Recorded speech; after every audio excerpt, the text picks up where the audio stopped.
May mangga. 200. O, Jing. Wait lang so. 200. Kilo 5 kapit muna, boy. Ito mahal naman. Sa kilo ba yun? Bigyan mo to kay mama. Hindi. Kalahati lang, kalahati. 50. Ilan po ba? Kalahati lang? Hindi, magkano yan? Di pa niya sa sandaan. Tandaan eh. Ibang boy. O, 56. Ito. 56. Mami ito naman. 55. Ano yun? Yellow pin boy. Pili ka na rin ng nakatake doon para buhay. Standard, baka gumalaw eh. Anong isda yan kuya? Ito. Tulingan, yelopin. Ayaw lupin yan. Oo, yelopin yan. Magkano bigyan mo sa yan? 180. Wait lang. Yellow pin to ah. Oo. 50. Ay, okay na nila yan. Pagsama lang yan. Ito Brad. Ang lalaki ng bangus eh. Tagantay mo ako ma'am, punta tayo doon. Eh, ano nga, magluluto tayo. Bukas pa kaya yun? Ang laki ng bangus na guys oh. Dagupan tugok kuya. Oo. Ano nga yung sandaan? Yun, marami yun oh. Ito. Sandaan yan? Oo. Ito marami. Sarap yan, paksyo ma'am. Paksi parang Matapos, yung lagyan mo harina, yung harina. prito. Kain Say lang. hi ka kuya. Ipopost ko to sa YouTube. Sige. Taga san po ba ano inaangkat? Sa Talusia lang kami. Tantalo siya. Okay. Ayan guys, so dito sila bumibili kasi murang-mura kaysa pumunta pa sila sa palengke. Dito na sila maraming Yung pili ka lang. Ito marami. Yan. Ito lang. mas maaga. Ay kayo po yung owner. Kasama po kayo. Ito. Ay siya po pala yung owner natin.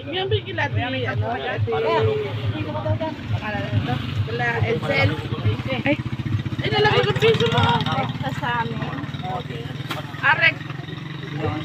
Bangos! ano po yan? Everyday po yan kinukuha sa fishport. Sa kanya po inaano. Okay. Tapos nabotas pa siya galing. Saan ba yung ano din? Obando ba yun? Yung marami ding yung marami Galing pa kami na butas. Malabon. Kita namin butas-butas. Pero dagupan po yung isda na. Dagupan po yung bangus. Di po ba yung yellow pin, yung medyo malalaki? O anak lang po ng yellow pin? yan, ano yan, tulingan. Ito Di, tulingan. yellow pin daw eh. Ito yellowpin. Pero parang pinagmasdan nyo guys, parang isa lang itsura. Nasa palikpik ang Oh, ano. wala pa. Ah. Yung palit Ito nila. yellow paint ganito. Dilawang palikpik. Yun ang paliwanag niya guys. Pag palikpik daw po ay dilaw, yun daw po ang yellow pin. Tapos kasi Ito parang mga tulingan, bilog. Yan daw yung tulingan. Kaya madaling maubos. Ay galing na butas. Ang isda butas-butas. Hindi po ba laging baha doon? Sa nabota. Wala pa. Safe naman po ano? Safe naman yan. Ilang kilo po ba te? Hindi, nakabili na ako. Mini vlog ko lang siya kasi sabi nung kapatid ko nakabili nga daw siya dito ng mga isda. Sabi ko tingnan natin yung area kung ano. Pwede natin i-video. Ayan, yan guys. Sa nabotas daw po tayo na ang fish point. Ginapasok mo lang.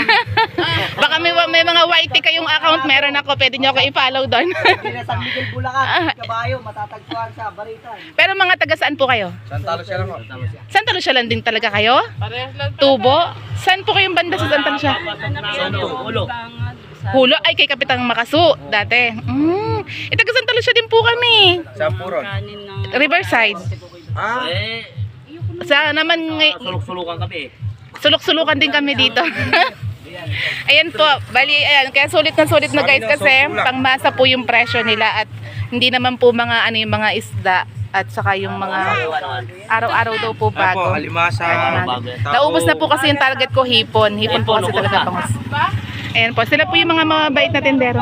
Ayan. Mga pogi pa. Ay, mga pogi pa daw guys.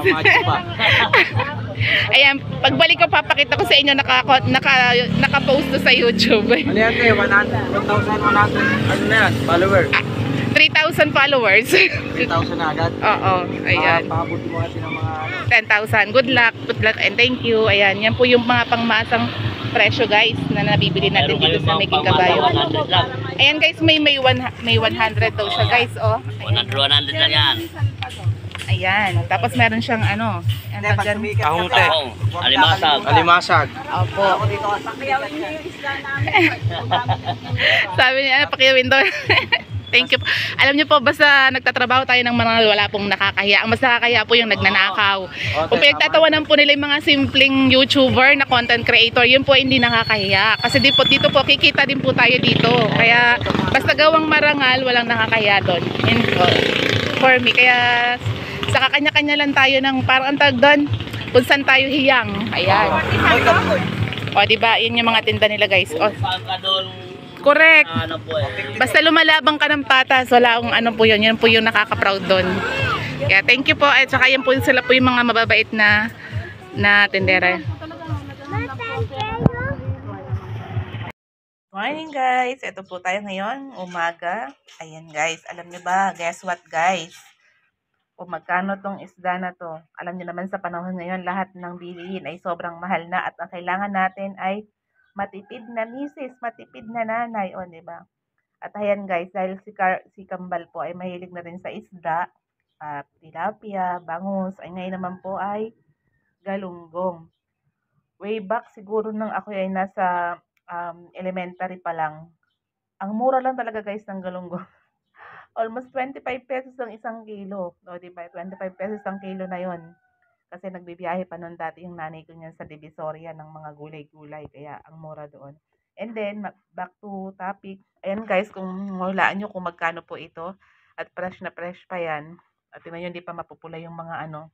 At medyo malalaki pa siya. Medyo naganda yung bili natin ngayon. At sulit yung halagang 100 pesos. O, diba? So, 100 pesos. Ilang piraso na yan guys. Kaya, napaka-buenas na natin. Alam niyo bang masayang-masaya na tayo pag mga nanay ay nakakabili tayo ng mga isda na sukat sa budget, o diba? At syempre meron pa akong biniling isa, eto pa, o diba? After ng galunggong kasi puro isda muna tayo ngayon. At nung nakaraan puro manok kaya dapat balance naman. Ayan. Ayan naman muna tayo dito sa isang isda. At eto ang isang isda. Jarvan. Alam niyo ba kung anong isda to guys? Ayan, ang lalaki niya, oh. Hindi pa talaga siya bilas. Imagine nyo kung magkano din to. 'Di ba pag bumibili tayo sa tindahan, syempre luto na, syempre mahal na talaga dahil syempre gagamitan ng gas, mga rekado. Almost isang piraso, magkano na. Pero ito, ayan, oh. 5 piraso, nasa 100 pesos din yan, guys. Walang halong eklabu, walang halong trulalo. Ano po kasi sila, nag-aangkat ng maramihan sa mga fish pork. Kaya nakachamba tayo ng may at least hindi pa siya bilasa, basta yan, something ganyan. At kung ang mahilig mangisda sa mga katim namin ay si Bro Kailigi TV, shoutout naman. Mahilig yun mangisda sa mga alimango eh. Ano bro, pasado ba to sa'yo? Halagang 100 piso, may dalagang bukid ka ng 5 piraso. At syempre meron ka ng galunggong din na, bilangin natin to guys, 1, 2, 3, 4, 5, 6, 7, 8. O diba, 100 pesos, 8 pieces na galunggong at saka 100 pesos again, 5 piraso na dalagang bukid. Ito masarap tong ipaksiw at ito masarap tong isarsyado. O diba, sarsyadong dalagang bukid. Ang ganda niya, no? Pero pinaka-paborito ko talagang isda. Yan ang paborito. Kasi malaman siya. Ayun, nilalito ko, bilis. Ang malaman. Tapos, ako naman pinaka-bet ko talaga, bangus. Kasi gustong-gusto. Mahal doon? 200 din. Maganda naman siguro. Ganyan ka lalaki. Malalaki, ang sarap nun. Bukas, bibili tayo, aabangan natin yung bangus na yan. Yan lang guys, that's all for today's video. Mag-pitch dam muna tayo and God bless everyone.